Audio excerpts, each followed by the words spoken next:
masyadong marami kasi sobra naman ang tamis. And then, we need to mix it.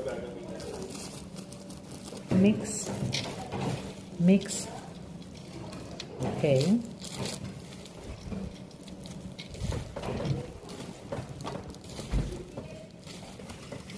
Wow.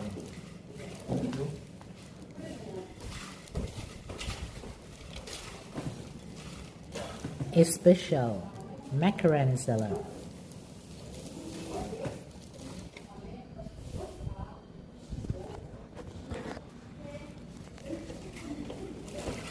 Pwedeng pa-open ng ng yan at saka